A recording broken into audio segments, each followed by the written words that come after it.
Bonjour Alain et bonjour Corinne. Bonjour. On va parler de la méditation orgasmique. Comment c'est venu? Qui a commencé? Les Américains, je pense.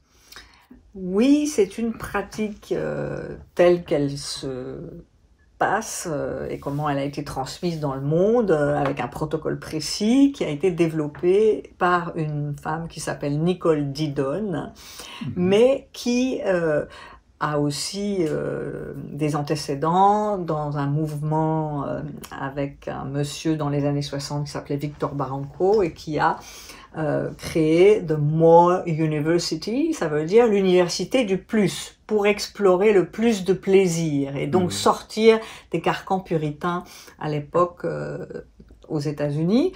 Et donc ils ont formé des communautés pour explorer la relation au plaisir entre hommes, entre femmes, entre hommes et femmes, et pour y comprendre un peu plus de quoi il retourne d'un point de vue énergétique et psychologique aussi. Donc déconstruire un peu notre relation au plaisir. Et donc c'était une des pratiques. C'était une des pratiques qui a été, on va dire, voilà, expérimentée comme un exercice. Voilà. Oui, donc la méditation orgasmique a été quand même mise en forme par une femme, parce qu'il y avait une nécessité aussi pour les femmes de pouvoir se libérer du carcan sociétal, on va dire, de la société américaine de ce moment-là. Bon, ça vient des années 70, donc 70. c'est quand même, ça vient avec la révolution sexuelle, la libération de la femme. Et donc, elle a apporté cette pratique aussi pour que les femmes apprennent à recevoir et plus vraiment à donner comme c'était dans le passé. Voilà.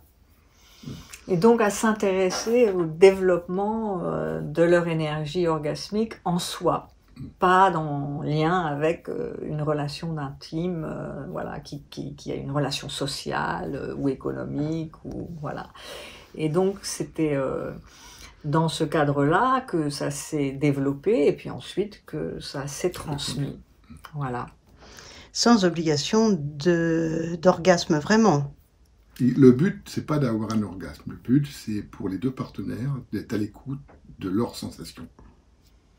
L'orgasme, et s'il arrive, il arrive, évidemment. Mais c'est pas le but du tout recherché par cette pratique. C'est vraiment développer cet espace de présence totale sur un point précis, qui est quand même un point, c'est un peu une prise électrique de 220 volts, et en même temps, c'est aussi une manière de se détacher du mouvement réflexe orgasmique, voilà, de la détente de cet influx nerveux-là pour la femme, et donc de dépasser ce mouvement-là intérieur et d'explorer beaucoup plus largement les sensations, autant pour l'homme d'ailleurs qui les perçoit que pour la femme.